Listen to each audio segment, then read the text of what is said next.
Hello there, Trevor here from Double Bill Movies. Right, well, I mentioned in the previous video that I was going to do a video about extended and director's cuts on 4K and why we're not getting them.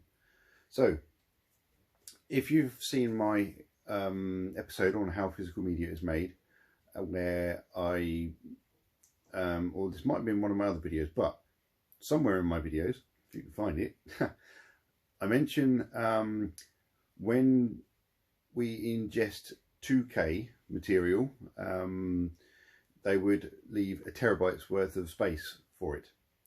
So that is ample space to ingest all the material off the HDCam SR tapes. But that's 2K.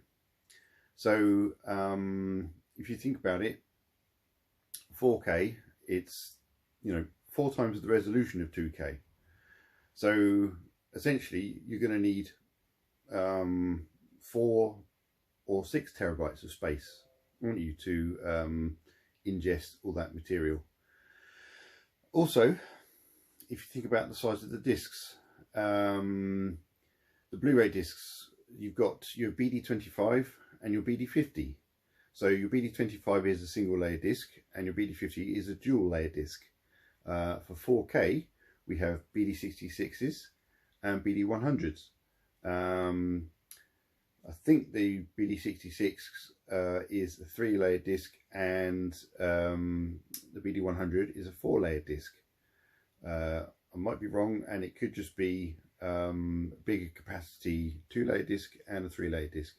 Now, one way of telling this, if you look at the middle of the disc on the data side, you'll see either 2 or 3 barcodes, and I think you'll find when there's 3 barcodes, that's definitely 100 gig disk capacity. So if we're holding or ingesting a terabyte's worth of information, or under a terabyte's worth of information, to put on a Blu-ray, and it's a 50 gig a disc, fair enough. Okay, we know that can be done, and you can get a 3-hour film, you can get director's cuts and things on there. Obviously it means a bit more compression, but then if you think about what I've just mentioned, we could possibly doing 4 and 6 terabytes worth of information onto what is only twice the capacity of the Blu-ray disc. The math doesn't work, does it?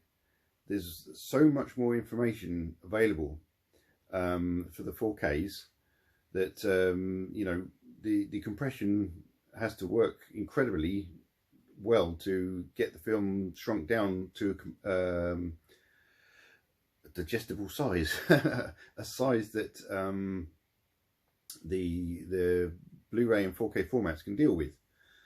So that's not the end of the answer, because you may think to me, well, hang on, Trevor, why is the ultimate edition of Watchmen that's 4K, and that is the how long is it, 200 and something minutes, is it? Or yeah, I think it's 3.5 hours or something like that. But this is an upscale. This is not a native 4K. So although it's the same resolution, so it's 4K resolution, the upscale file may not be any bigger than the 2K file, or I could be wrong. Any of you computer geeks out there that understand file size and everything, I'm guessing if you're upping the resolution, you're going to make the file size bigger. But because it's not native, you're not got all the information. And this would be on. I'll have a look actually. I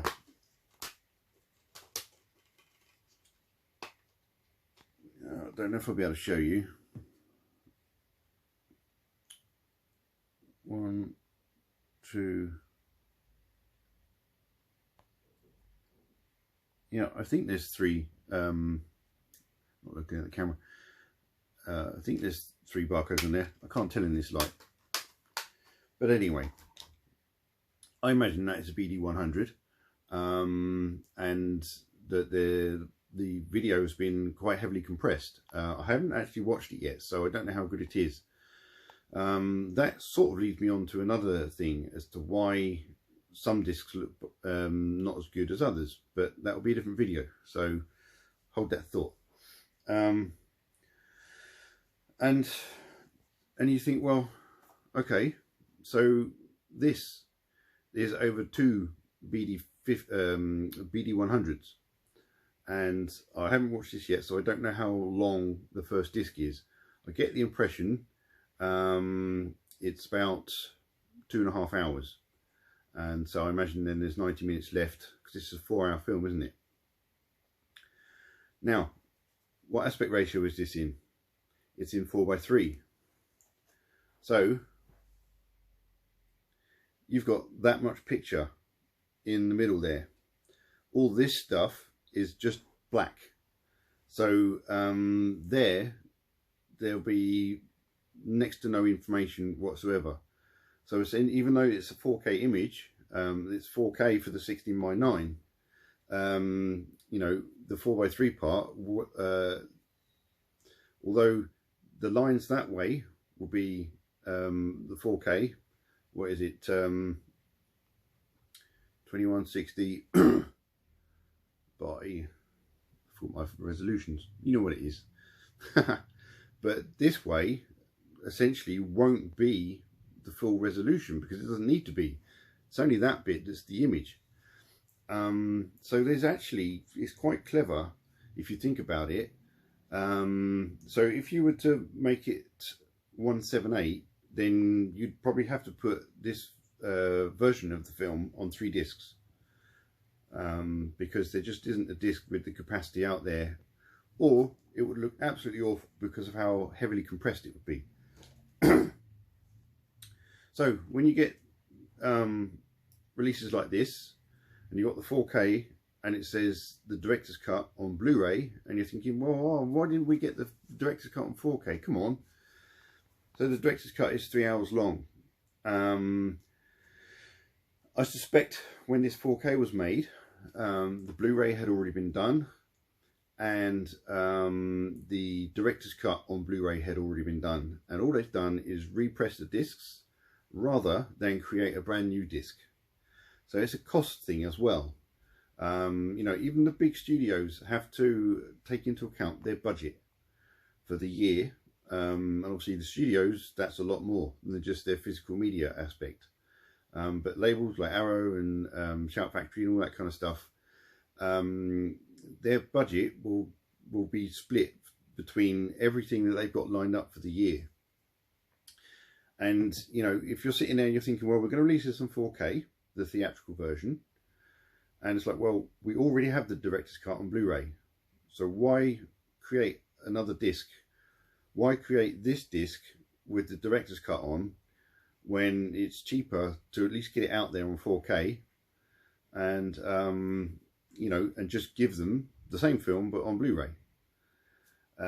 So also that means that they can then wait for an anniversary or something, and then they might say, right, now we'll give them the director's cut on 4K, and it may mean that they split it over 2 discs.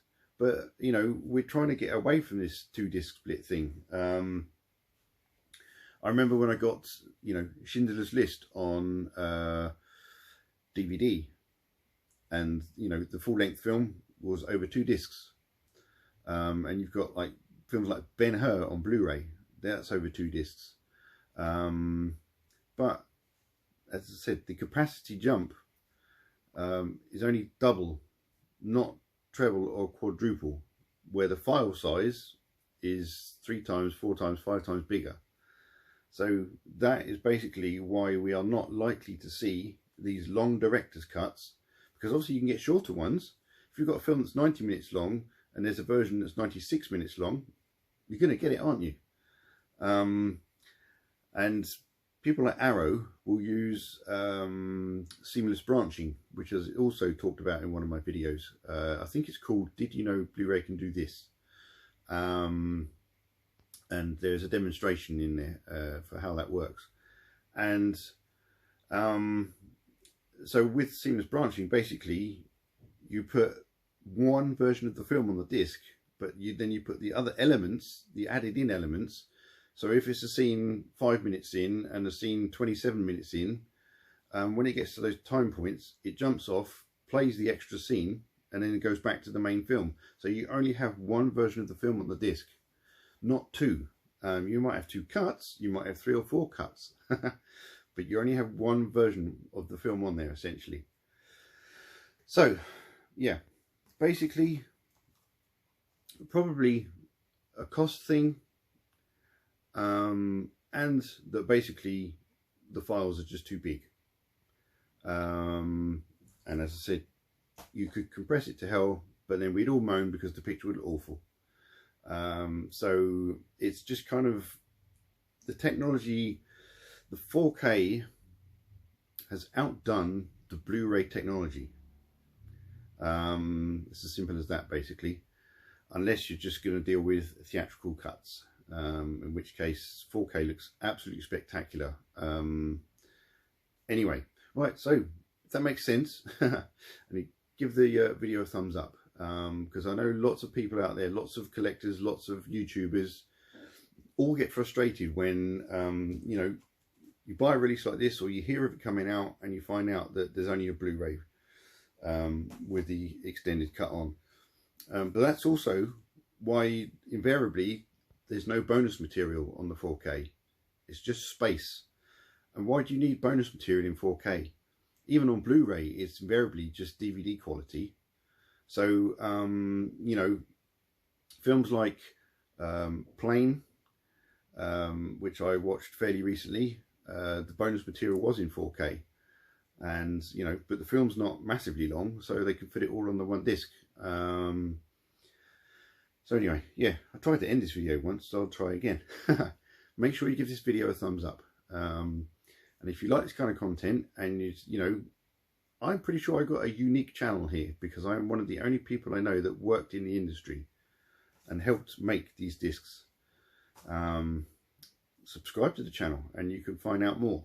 And make sure you share my videos as well. If you know someone who's always up in arms about this and this, say, here, watch this video, this will tell you why. So yes, please share, please subscribe, and definitely give it a thumbs up. And I'll see you in the next video. Take it easy.